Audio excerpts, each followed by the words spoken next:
Hub, and Spoke. Audio Collective.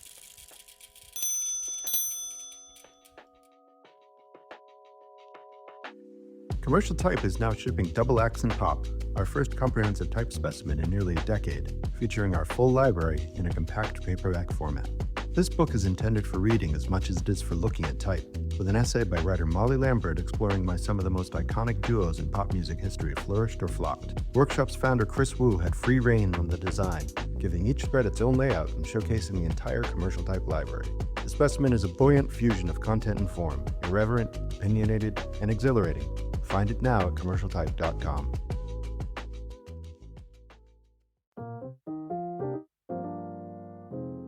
While many printers have shifted their focus, Freeport Press has remained committed to the art of print. For companies that need a printing partner for magazines, look no further than Freeport Press. We offer the capabilities a customer would expect from a national printer while offering the level of customer service clients expect from a family-owned business. Freeport Press. We do print, and we do it well. freeportpress.com.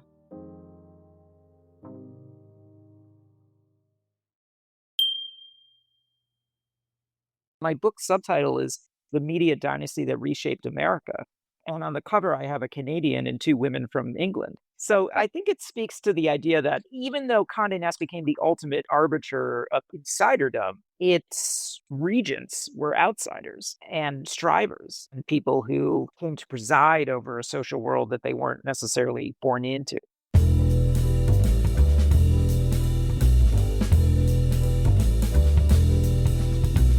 This is Print is Dead, Long Live Print, a podcast about magazines and the people who made and make them. I'm Deborah Bishop. I'm Patrick Mitchell. I'm Sean Plotner. Michael Grynbaum is a correspondent for the New York Times, where he's covered media, politics, and culture for 18 years. He's reported on 3 presidential campaigns, 2 New York City mayors, they're always so boring, and the transformation of the media world in the Trump era. He lives in Manhattan, and he's a graduate of Harvard. His first book, Empire of the Elite, Inside Condé Nast, The Media Dynasty That Reshaped America, was published by Simon & Schuster in June 2025. And in the book, Michael chronicles the origins of the company, its go-go boom days in the 80s and 90s, and its more recent post-print transformation into whatever Condé Nast is these days. We'll figure that out later. Michael's bestseller captured a lot of attention when it was published, and it's the bestseller, and it's the latest in a line of books by and about Condé Nast magazine makers. Full of great anecdotes, good stories, the kind of stuff we love here on Print is Dead, Long Live Print, and it's extremely readable. Welcome, Michael. Tell us how the book came to be. Back in 2017, broke the news in the New York Times that Graydon Carter was leaving Vanity Fair. I'd gotten to know Graydon a little bit as a journalist, and he called me one day and invited me to his Bank Street townhouse, purchased in part with a interest-free loan from Cy Newhouse, and gave me the scoop. It was a grandly choreographed affair. Believe that I knew about it before the Newhouses did. When I wrote that story, it felt like I was writing an elegy for this era of celebrity editor, and certainly of when glossy magazines were at the peak of their power. Graydon leaving felt like this real turning point. Of course, Anna Wintour was still there, but this felt like a real moment. And I had so much fun writing that story. It just felt so redolent of a certain time and era in the American media, in New York City, in the creative world, that I started thinking that it could be something, maybe there was something bigger there. And what I found was that the last real independent history of Condé Nast dated all the way back to the late 1990s. There are many great memoirs about Condé that I'm sure your listeners have enjoyed. I've enjoyed many of them myself, but they tend to be narrow. It's one editor's subjective experience. And I thought that there was something that an independent journalist could bring here, kind of a wider aperture in assessing Condé Nast, looking at its importance in the culture, looking how the culture shaped the magazines and vice versa. And I thought there was a real need for that. And that was the origins of how Empire of the Elite got started. Was that your pitch to publishers? It was. And to be honest with you, I was expecting the boomers and the older editors to respond to this and maybe getting crickets from people under the age of 50. And what was so encouraging for me was when I went around pitching the proposal. Often book editors have like assistants and junior editors who are in their 20s who are on the call. I'd be telling these stories about the Concorde flights and the black town car services. And the younger editors, their eyes were like saucers. They were so riveted, and it felt like they were almost nostalgic for this great era of the media that they themselves had missed out on. And there was a real fascination about a lost world. I found very hopeful that this was a book that could find readers beyond just people who worked at Condé Nast. And so that was a really positive feedback. And it's part of the reason why it became a bestseller. And I've come across people that I know who happen to be reading it at the moment and enjoying it. So you do a great job of quickly explaining the origins of Condé Nast. I'm going to just briefly go over that. There was a guy named Condé Montrose Nast, and he helped his college buddy make Collier's magazine a success. And Condé decided to go out on his own and start his own company. He eventually bought Vogue magazine in 1909, and he named the company after himself, minus the Montrose. And Condé was aware of pince-nez, those old-style eyeglasses with no earpieces. So we're going way back. And then the company suffers through the Wall Street crash of the late 30s, 1929. Condé Nast dies, there's a fire sale, and a man named Sam Newhouse in 1959 comes along. Who was Sam Newhouse? A very rich man of modest social stature. Sam Newhouse was a up from the bootstraps newspaper magnate, born into poverty on the Lower East Side, an immigrant son who straps together this network of mid-market newspapers. The Star Ledger in New Jersey, the Syracuse papers, New Orleans, Portland, all solid publications, but in like B-tier cities around the country. And I mean that in terms of advertising reach and social clout. So he became a very wealthy man and even lived on Park Avenue. And in the late 50s, he was interested in expanding into the magazine industry. And he was known, basically, he was what we would now call a distressed asset specialist. He would go after publications that were near bankruptcy or the casualties of family feuds and buy them up cheap. And at the time, Condé Nast did have Vogue magazine, but even in the 1950s, Harper's Bazaar was really at the vanguard of fashion journalism. Diana Vreeland was the fashion editor at Bazaar, and Vogue was the second tier magazine. So this was the damaged goods that he bought up. And he bought it for a song. The joke was that his wife, Mitzi, who was a social climber, asked Sam to go out and buy her Vogue at the newsstand, and he came back with the entire company. This is how the Newhouses came to own this kind of Gilded Age relic that was Condé Nast. And Sam ended up putting his eldest son, Cy, in charge of the place. We quickly move forward to get Cy into the story here. 1964, Sam assigns Cy the job of publisher at Vogue. We call this Sam's appointing Cy a mix of pragmatism and desperation. Why? So a lot of people, when I set out to write this book, told me that I was going to have a big problem, which is that Cy Newhouse was too enigmatic and too unknowable a character, and that the book would suffer from that. What I discovered, and I actually even dug up some of Cy's letters as a teenager to his friends, a lot of archival research, he was a very awkward and lost young man. He was the eldest son of this magnate with all the responsibility that comes with that. His father expected him to inherit the family business, but he was very awkward. He got married young, had kids, divorced, became an aimless bachelor. He also loved material goods and arts and culture, kind of attributes that his father had no use for and at worst considered feminine. And he didn't really thrive in the newspaper business. And by the way, Sam Newhouse, it was the newspapers that mattered to this family. Those were the prestige properties. So when his father had him go learn the magazine business, it was, oh, go run the women's magazine, this extraneous arm of the family empire. So that's how Cy ends up in Vogue in 1964. And his father thinks, listen, my kid, he's lost. Let's give him a project that he can play with. And this is where Cy finds his niche. Condé Nast, and I didn't even realize this because by the time I moved to New York in the mid-aughts, Condé was already this great empire. But it really was Cy Newhouse who was the architect of this. And from the mid-70s onward, really transforms this company into a global publishing powerhouse as we then came to know it.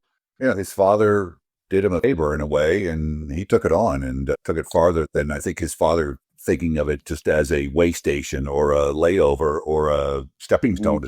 So Cy is the oddball, enigmatic character. He is front and center in the book, but also there in the shadows, not center stage, as you dealt to all the editors, Tina, Anna, Art, Graydon, David Remnick. Sorry, David, I don't know if you're a first name only kind of guy yet. And of course, some of these folks have been on this podcast. Thank you very much. And you just offer up a great serving of anecdotes and stories about their reigns at the various magazines. And Cy is always lurking in the shadows. Of course, he's the great manipulator. He had his successes and he was shrewd, I want to say. Got Self magazine going, certainly drove in ad pages. He made what could be called some great hires or lucky hires. And he also got something called The Art of the Deal, a book by Donald Trump, into motion. And we'll talk about that. We'll talk about that a little later. But I think he made people uncomfortably uncomfortable. That's right. What explains him? Why was he the way he was? He certainly made people uncomfortable, including editors and advertisers, and he spoke very haltingly and minimally. And some of that is, I think, the privilege of a very wealthy man. Ran the place. He could behave however he wanted, and he could slouch into the office in his faded New Yorker sweatshirt. All the fashionistas around him would cower in fear, who were all dressed to the nines. It's funny to think about it today because we actually live in an era where these billionaires are buying and selling media assets like so many ticky-tack items on the street. But Cy really cared about what Condé Nast produced and was this emblem of refinement and discernment and in status. He really was like this kind of modern Medici. He was the benefactor for all of his editors and writers and photographers and artists. And he was mercurial and he would fire people on a whim and hire people on a whim. It was a court. So it was really a royal court at Condé Nast where everyone had come to bob and weave around what Cy's wants were. At the same time, he actually gave his editors quite a bit of autonomy. He would hire someone and let them do their thing. And he believed in allowing the creative people around him to pursue their interests and their instincts. And if it didn't work out, he would fire them, but it was on the editor to make it work. And he was not one to meddle, which came across again and again in my interviews with former editors-in-chief. He also had, I think, the benefit of being both an outsider and an insider. He was born into wealth. His mother attended Truman Capote's black and white ball. He had this front row seat to society. But because he was so awkward and because he had no social graces, he wasn't accepted by that world.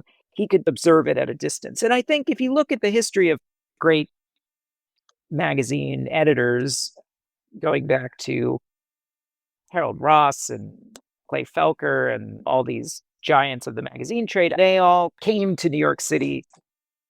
And by the way, the same goes for Anna, Graydon, and Tina, who are on the cover of my book. Now, my book's subtitle is The Media Dynasty That Reshaped America. And on the cover, I have a Canadian and two women from England. So I think it speaks to the idea that even though Condé Nast became the ultimate arbiter of insiderdom, its regents were outsiders and strivers and people who came to preside over a social world that they weren't necessarily born into. Interesting. Did he ultimately have a good or bad relationship with his father? They fought quite a bit when Cy was a teenager. His father, I think, felt much more comfortable with Cy's younger brother, Donald, who did come to take over the newspaper business. And by the way, proved himself to be a shrewd businessman. He invested in cable television and telecom back in the 70s and 80s, investments that paid off hugely for the family. But Donald really was much more loyal. Donald and his wife moved into the apartment directly below their parents and lived there for many decades. I went off and had a bachelor pad designed by Billy Baldwin with a fur rug from the skins of 50 French jackals and became this decorated collector of great modern contemporary art. He really loved sort of living a sensual life in a way that I think his father, who was much more of a workaholic, never understood. So I pinpoint 1979 as this key turning point year in Condé Nast. It's when Self magazine starts. It's when they acquire GQ, and it's shortly before Cy purchases a Random House. And 79 is the year that Sam Newhouse dies. And I think that even though they had a rocky relationship, having the shadow of his father lurking held Cy back in a lot of ways. I think he was quite intimidated by his father. And I think he starts coming into his own as a businessman in the wake of his father's. We'll be right back. Hi, this is Jeremy Leslie at Mag Culture. We're proud to support the Print is Dead podcast because we love magazines too. Visit magculture.com and see why print is far from over. It's just getting started. Read the journal for interviews and reviews, listen to our podcasts, visit our shop in London and online, and come to our live events in London and New York. We love magazines. Subscribe to our newsletter for weekly updates, all at magculture.com. When Cy Newhouse came calling, people were usually very happy to pick up the phone and entertain his offers. And you tell those stories about those other editors. There's an interesting anecdote. I'd love for you to read this for our listeners about his courting of Michael Kinsley. In 1998, Tita Brown was leaving the New Yorker. And Kinsley, who he had edited the New Republic, he had started Slate in 1996. He was someone who was on Cy's radar. And so they met. And Michael, could you go ahead and just read this section about their meeting? Yes, and I'll just set it up that Tina abdicating the New Yorker job was sudden and abrupt and a shock to Cy and the rest of Condé Nast. So that's a bit of the backdrop here. It was a Friday morning in Seattle when Cy reached Kinsley. By Saturday, the editor was standing in Cy's apartment, admiring the Andy Warhol Marilyn on the wall. 3 hours later, Cy offered him the editorship of The New Yorker with a $1 million salary and a $5 million signing bonus. To the extent he had a strategy at all, it was to bowl me over with money, Kinsley recalled. And he succeeded at that. Kinsley was elated, but disoriented. Things were moving very fast, and he asked for a beat to speak with his wife. Cy, who wanted to announce Tina's successor by Monday, reluctantly agreed. They met again on Sunday for a dinner with Donald Newhouse, and upon parting, Kinsley promised a final decision by morning.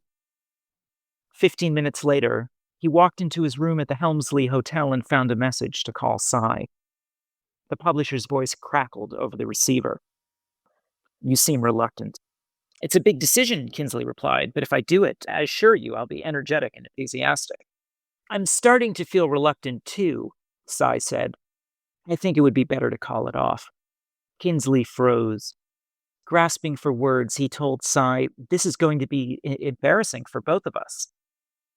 A few Newhousian mumbles later, the call and the prospective editorship was finished. "I was really angry," Kinsley told me. "I sulked for a while. What annoyed me in some ways was that he offered it to me and then withdrew it, with the same who cares attitude about the consequences. That's something that only a rich man would do. At the time, Kinsley considered himself adept at handling wealthy benefactors.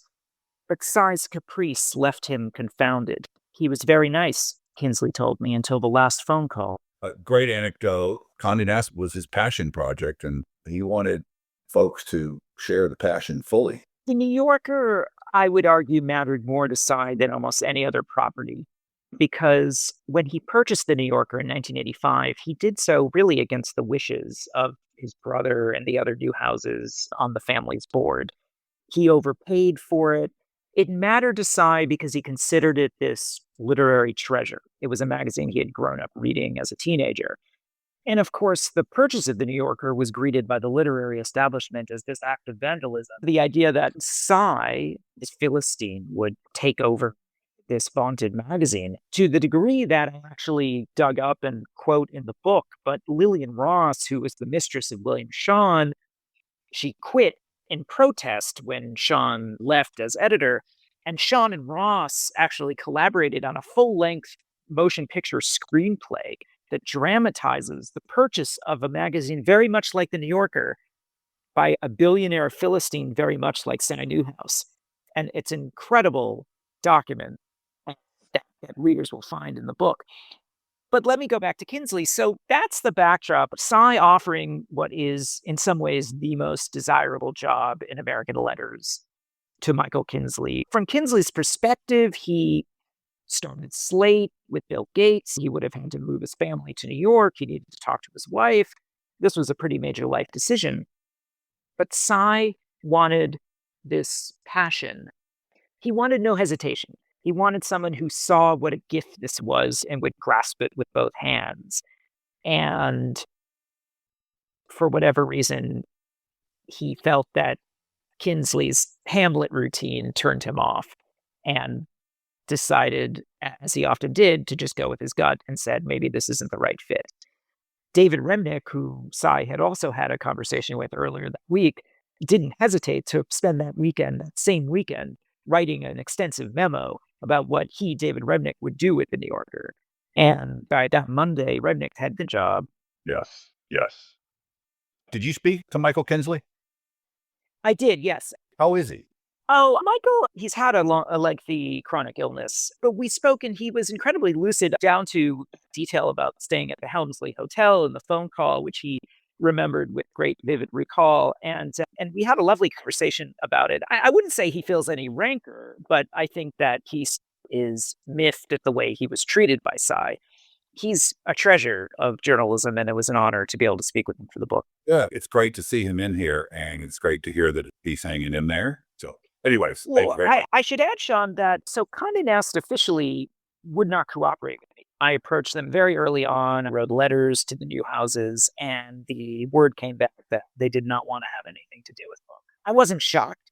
They're an extremely private family. They don't like being written about that often in the press. But one corollary of that was that the Condé Nast HQ prohibited the current editors from sitting down with me for interviews, which I had hoped to do. Now, without naming names, I'll say that there are certainly people currently at Condé Nast who did speak with me on background and that their perspective is reflected in the book. But one person who didn't speak with me for an interview was David Remnick. And so I was pleased that you had done a great interview with David on the podcast and was able to include it. That's terrific. That's good. Good to be able to find some other sources there if you can't go direct. Super. So let's move on to talk just briefly about what you call the last great magazine launch. And I just think it's a story in a magazine that doesn't get the attention that the other big Condé Nast titles do. Of course, it didn't last very long, and that's Portfolio magazine. Can you just give us a quick take on what was the last great magazine launch? What makes Portfolio, to me, such a compelling chapter of the Condé story is that the project gets going in 2006. By this point, the writing is on the wall about print media. The advertising market is starting to collapse. Publishers are putting their resources into the internet and coming up with digital outposts for their magazines. And here's Cy Newhouse, who really loved magazines. And we didn't talk about print order meetings where when an editor-in-chief was getting their monthly issue ready to go, there would be a presentation, not just Cy, but there would be a presentation of every page of it. And Cy would come in and look at the rhythm and the cadence of the issue. And this is a guy who just had such a passion for it. He decides there's a market for kind of a great magazine of business journalism, in some ways modeled after in the 1930s, which is still very collectible as a really print product. So he commits over $100 million to this project, thinking that, well, maybe there's an advertising market, and they pull out all the stops in terms of hiring all the most prominent financial journalists of the day. And it's exceedingly lavish in the Condé Nast style. I spoke to the editors who worked on the prototype, and they would do these elaborate photo shoots. They were trying to figure out the cover shot. And so they actually coordinated a photo shoot one afternoon with a helicopter, a boat, cars that were like, it was like an overhead helicopter shot of the Brooklyn Bridge, of a boat passing under, and it was supposed to represent like New York as a capital of industry. And they pulled off the shot, and then they said, oh, it doesn't work, and they threw it out. So, there's tens of thousands of dollars gone. And so it was a huge amount of skepticism about the project.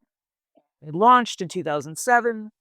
Tom Wolfe got paid $12 a word to write a fictional story about hedge fund guys. And listen, if it had been 1983 when Vanity Fair was revived, what a fantastic project to do. But the market wasn't quite there. And then, of course, in a bit of perverse timing, the stock market collapses and the entire raison d'etre for this magazine goes up in smoke.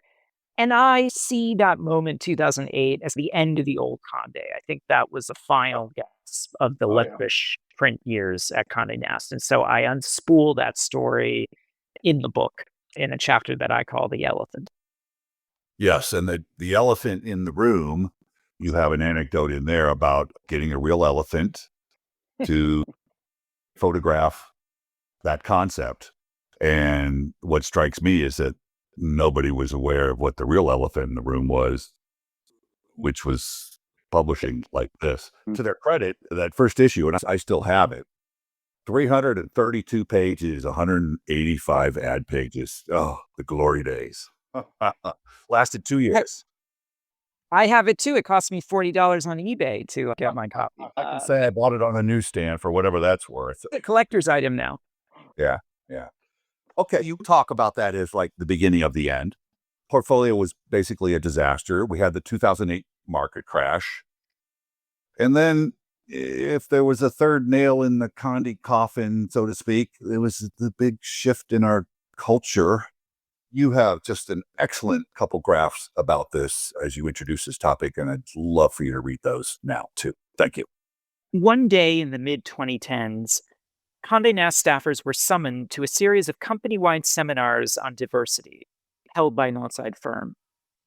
The watchword for the event was inclusiveness. During one meeting, an attendee piped up to point out that the entire company had been founded on and sustained for decades by the celebration and fostering of exclusivity. An awkward silence filled the room. The economic damage wrought by the 2008 market crash was one thing. Condé's magazines had weathered recessions in the past. But the company now faced a more existential threat. Condé's métier was privilege, and privilege had become a dirty word. The elites whose lives were romanticized, packaged, and sold to the masses by Condé as exemplars of American success were suddenly being recast as villains amid a populist surge. Wealth porn, long a core appeal of the Condé stable, was no longer sexy. In the immediate aftermath of the crash, it could even be seen as borderline obscene. I'm glad you pinpoint this because I think as much as the economic problems of 2008, as much as the fact that the iPhone is introduced around then, which puts all the power of a magazine in somebody's pocket, there was a real turn in American culture against what Condé Nast had represented successfully for almost a century. I think that the aspiration that Condé represented was something that people used to celebrate. How do I live the good life as a successful American? And there wasn't this kind of resentment and bitterness directed against the elites who were in Condé's pages. But when opportunities began to crumble in the wake of that crash, and I think that there was a new generation that felt like the American dream was passing them by, was much less accessible than it had been to previous cohorts of Americans. I think what Condé represented became less and less palatable to its former readership. I think this was another, as you said, a nail in the coffin. We'll be right back. Print is Dead is made possible by the support of the Society of Publication Designers. The SPD powers the future of visual storytelling, setting the standard for editorial excellence and shaping the future of visual culture. For more information, visit spd.org. Yeah, and the shift was slightly ahead of the rise of Trump and the state that we're currently in. Let's talk about Trump for a second. I mentioned that Newhouse had actually come up with the idea, I believe, of The Art of the Deal. Can you tell us just a brief take on how that came to be? This was a historic footnote, and Jane Mayer in The New Yorker did some of the original reporting on this. Trump was on the cover of GQ magazine in 1984. The profile was written by E. Graydon Carter. And any listeners of yours, I'm sure your listeners have mostly read the story, but it's a fantastic piece. You can read it on the GQ website. It's like brilliantly written. That issue sold like gangbusters, and Cy Newhouse, who had recently purchased Random House, and decided, well, this guy should write a book. Could be a big bestseller for us. The other connection there is that Cy Newhouse and Roy Cohn were best friends from childhood. Truly Cy's best friend. He attended every day of Roy's corruption trials. They carpooled to Horace Mann together as teenage boys. Certainly Cy got to know Trump through Roy at some point in the late 70s and early 80s. And so they pitched the idea of the book to Donald Trump. They actually bring in a big, thick book with a mock-up of the cover to his office. And Trump says, "Oh, I like it, but my name needs to be a lot bigger on the cover." And the book party in 1987, which is in the atrium of Trump Tower, I have the photo in the book. It's a great Ron Galello photograph of Donald, Ivana, and Cy Newhouse greeting the well-wishers at the book party. And of course, it's a huge bestseller. To me, it's really the moment when Trump leaps from being a New York City figure to a person of national prominence. And in that kind of butterfly effect, I think sets the groundwork that leads us to President Trump. I interviewed Cy Newhouse's daughter, Pamela. She told me that the family regrets that her father had set into motion this series of events, although she says, and I think fairly, of course, how could anyone have known what the future might have brought? You were talking about Pamela. The quote is fascinating. "I just don't know whether Trump would have gotten that show, The Apprentice, but for the success of that book. My father, in a way, put Donald Trump on the map. It is a source of deep regret to everybody to think that, but how would he have ever known?" Well, it's just fascinating. And Roy and Cy, is that the prequel to the screenplay we were talking about earlier? And by the way, who would play Cy in that? Who would play Cy? That's something to contemplate. Michael Myers comes to mind.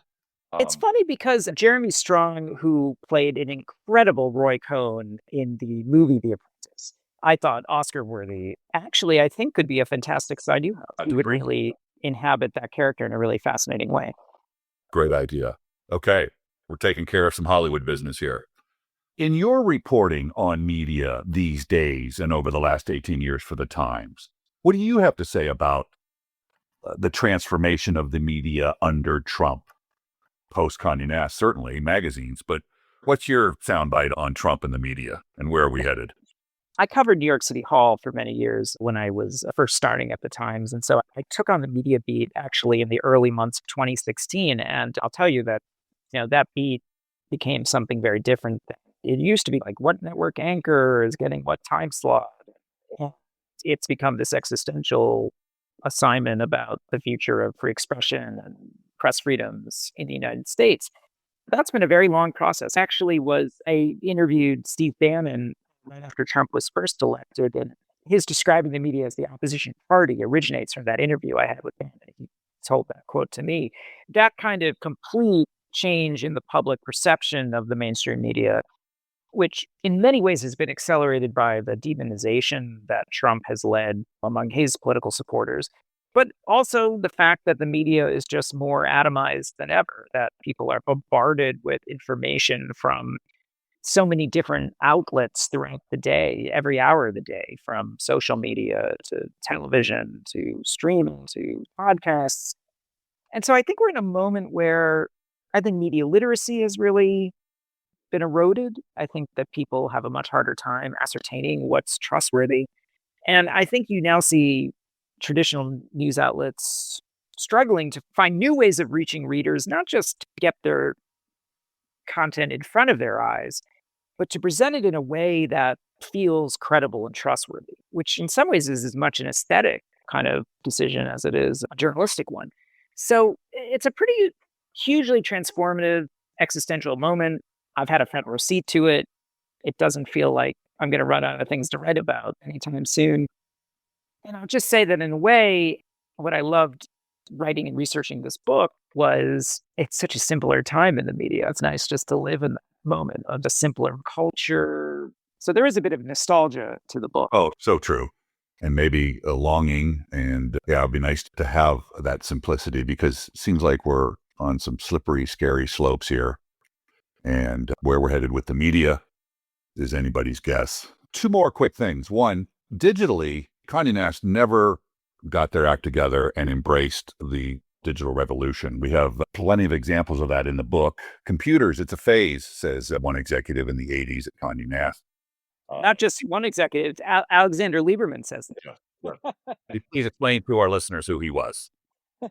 Some of your listeners will know Alexander Lieberman and some won't. I actually hope my book will revive his reputation a bit. He was the longtime editorial director of Condé Nast, joined in the 1940s, and was like the autocrat in charge of all creative output of the company for more than 40 years. Anna Wintour, in this role she has now as chief content officer of Condé Nast, is really the true successor to Alex because he had his hands in every part of the company. He was also Cy's mentor in art and refinement. He was a Russian exile, educated in Europe, very snobbish and had great panache, could be very scary and imposing, but it was really the creative heart of Condé Nast throughout the mid-century. And so he was the one in the 1980s when Linda Rice showing some new IBM machine, he said, computers, that's just a phase. It's interesting, though, that they did eventually invest in Wired magazine for what that's worth. And you spell out very briefly how the farthest cry from Condé Nast that I can think of, Reddit, the social aggregation news site, I guess the Newhouses did have a financial interest in that and made a killing when it went public. What, last year? The truth is that the Newhouses, there was a lot they missed. They just didn't invest in the digital side when they had a chance to. They could have created big websites for the magazines early on, and they didn't. It was style.com for a long time before they built out vogue.com. Stephen Newhouse had invested in Reddit early on. And in fact, they purchased Reddit outright. Today, Condé Nast itself, actually Wired magazine is a good example because I actually think Wired and the New Yorker, which were certainly not essential titles, Condé Nast, they're actually probably, the New Yorker has a very healthy digital subscription business, makes good revenue, has live events. David Remnick has really turned that around the business. Wired in the last few months has been breaking a ton of news about Elon Musk and the Trump administration. Wired was a very shrewd early investment early on. So I wanted to get a piece of this tech rush. For all the mistakes that the company made, there were a few good picks too. Oh, yeah. And there's still a nice stable of Condé Nast magazines. Now, Cy died in 2014. At the time, his daughter, I think, made the understatement of the century, saying he was not comfortable with intimacy or with people's emotions. Who runs the company now, and what is the company? Stephen Newhouse, who is Cy's nephew, Donald Newhouse's son, is the Newhouse who has the most power overseeing Condé Nast. There's a small board. Jonathan, a cousin who ran the European editions for a long time, was handicapped as Cy's successor. Cy had even identified him as a successor, but Jonathan ultimately was sidelined in this sort of corporate battle. And Roger Lynch is the CEO of Condé Nast, and he is a digital executive. He came from Dora, the music streaming business. He had no experience with magazines Well, listen, that was by design. And the Newhouses thought, look, we need someone who's more of a digital native who can help guide our company into the 21st century. So, Roger's tenure, I think the jury's still out on it. They've shuttered a lot of print titles. I don't know if the digital strategy has been successful. I think Anna Wintour has taken over editorial control of every magazine except The New Yorker with mixed success. I think the big question now will be when Anna does eventually actually leave the company, who becomes the creative driving force of Condé Nast? And that's a question that has no answer at the moment. And we'll all be watching and waiting. Condé Nast will always live long in our memories for what it was, and we'll continue to be fascinated by whatever it does and whatever it becomes. I'll add one thing. I was intrigued that Chloe Mall, who was recently announced as the editorial content of American Vogue, she's actually floated an idea to publish Vogue's print edition less frequently and to make each of the print editions more collectible objects, more of an event. And talking about the future of print, in a lot of ways, there is a thriving world of smaller, more artistic print magazines. Does Vogue become something where it publishes a print edition a few times a year, maybe on higher quality paper? Maybe it's something that's feels more like something you collect and really enjoy the tactile nature of it, while the brand every day is churning other content online. And it's a way to preserve print while also acknowledging that the brand is going to have to migrate into the digital world to sustain itself. I'm not sure, but I think, this question of what happens to print media, I still think Condé Nast will be at the center of that moving forward. Oh, yes. Thank you, Michael. Is there anything else you'd like to say? Anything you want to talk here at the last minute? No, this is great. And like I said, some of the interviews that you've done with Condé alums were very helpful for me as I was researching the book. You'll find Print is Dead, Long Live Print in the endnotes. And the book is out now. I hope your listeners enjoy it. And, it's just such a fun topic. I love discussing it. For more on this and all of our episodes, visit our website where, in addition to complete transcripts of all our interviews, along with portfolios, archival photos, links, and other great information on our guests, you'll find our blog, Entry Points, about all things magazine, and our ever-expanding swag shop with all kinds of great custom merch. You can also support the podcast by clicking the adorable yellow button at the top of the page, all available at Magazeum.co. Print is Dead, Long Live Print is a member of the Hub and Spoke Audio Collective, a nonprofit association of audio storytellers dedicated to promoting and sustaining high-quality, independent podcasting. Learn more at hubspokeaudio.org.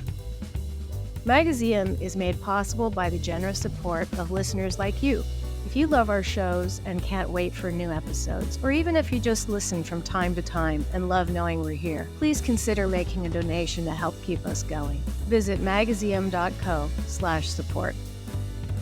Print is Dead, Long Live Print is a production of Magazeum LLC. For more information, visit our website, magazeum.co, or follow us on social media at magazeum.co. Please give us a like and a review on your favorite podcast app. It really helps. Thanks very much for listening.